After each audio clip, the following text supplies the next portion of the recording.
Yo, Dave, what you got for me, man?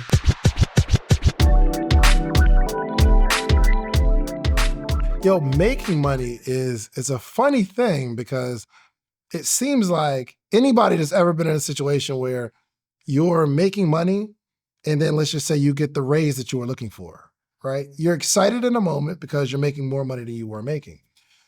But it won't be long until you feel that moment where I need another raise because you're in the same, like, it might feel like you're in the same financial situation driving a slightly better car. You know what I mean? More money, it's a difference between making more money and having more money. The making more money is based on your hands, meaning your ability to execute something. But having more money, I believe, is more about your head, internal stuff. Because if you make more money and your immediate response is to buy more stuff, you'll eventually have more stuff, but you'll always be in the same financial situation as when you had less money. So we've got to be a little more disciplined and recognize that our lifestyle has to underpace our income. So we need to decide on like the lifestyle that we're going to have right now and not change it with more money, or we create some sort of formula for our money. So I started creating this formula where I take a percentage of my money and I put it aside. Now I have these little buckets where I'll take a percentage and I put it into savings, and I have a percentage and put it into the business. This is before I was making a whole lot of money. But like, let's say for instance, I'm a videographer, right? And I get this camera, and this camera allows me to make more money. Well, I would take whatever that camera made, and some of it I'm just going to save it. I'm not going to touch it. It might be 10%, it might be 5%. You make $1,000, you put $50 aside, right? And save it just so I'm not considered poor. You know what I mean? I've got some money over here. I might take another 5% or 10% of the $1,000, put $100 in this account, and this account is specifically for gear. This percentage. It might be 5%, but $50.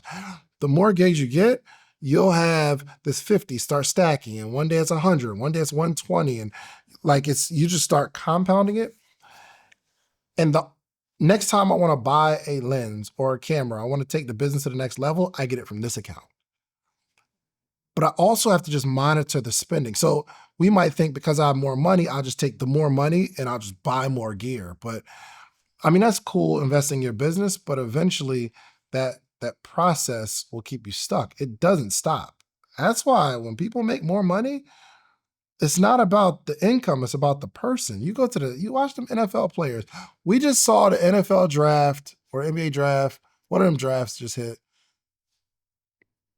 Most of those are going to be poor soon, really, really soon, because it's not about the money, it's about the person. Not about the size of the income, it's the size of the person. I experienced this where I was living in a one-bedroom apartment. And I had it was like this little walk-in. It was a small walk-in closet. And in this one-bedroom apartment, I got another job. And I think this is when I first started working at the Cheesecake Factory and I started making more money. And I was looking at my closet like, bro, I ain't got no room for the closet. I ain't got no space in this joint. So my immediate thought was, bro, I need to get a new apartment. I need something with a bigger closet because this closet's frustrating me. So with this more money, because my closet started to grow, because I was spending more money than I would, because I have more money, prompted me to get a bigger living place. And that bigger living place costs more money than the first place. And now I have this bigger closet. But guess what happened about 8 months later? The closet is full again. And then I say to myself, bro, I need a bigger closet. Why? Because I'm filling the closet with more stuff. The moral of the story is we have to have a solid formula for our money. Otherwise, we're going to spend it all. Let me tell you about a formula that I have. When I get like lump sums of money, I do my very best to invest it as fast as possible. I'm always looking for some real estate to buy, or I'll put it into a stock or something like that. Because I know if it's just sitting in my account, I'm not responsible enough to not spend it. But if I take these like lump sums and I put it into something that I can't easily touch or readily touch, then I don't see the money anymore because I'm only going to spend what I see, essentially. Like after you buy the camera, you buy a big expensive camera or whatever, you don't have that money. So it's like you got the camera and you just do what you do with that money, right? But I try to get it out of my face as soon as possible because I know myself, right? There has to be some sort of streamline. So I bought this building because I had like some influxes of cash.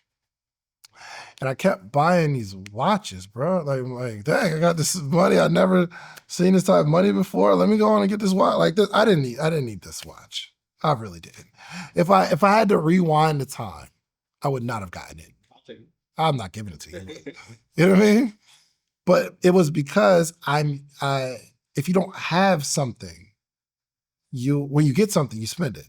So I put a bunch of cash into this building because I was like, dang, if I don't, I'm gonna keep buying watches. But when I took the cash, I didn't have the money to buy the watch. You get what I'm saying? So I think as we start growing in income, it's important to put guardrails around us because, I mean, you work hard, you deserve it, but there needs to be pockets of money that you just start stealing from yourself. You know what you should get? You should get Acorns. You got an Acorns account? No. Oh, Acorns is lit. So Acorns, I have Acorns set up to where, let me get my exact parameters because this is a game changer. And in the bottom of this video, I'm gonna send you my affiliate link because I get a little affiliate. I think you get $5, I get $5. So Acorn, it will take money out of your account and it invests it in the stock market. So I'm actually logging in right now.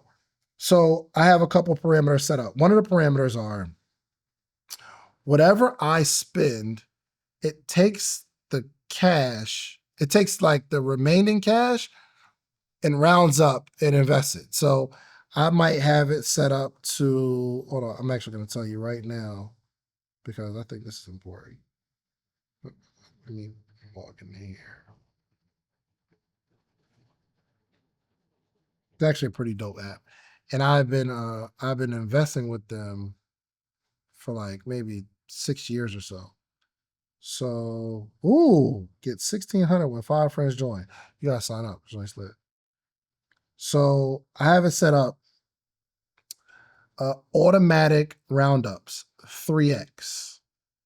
So the multiplier is 3x.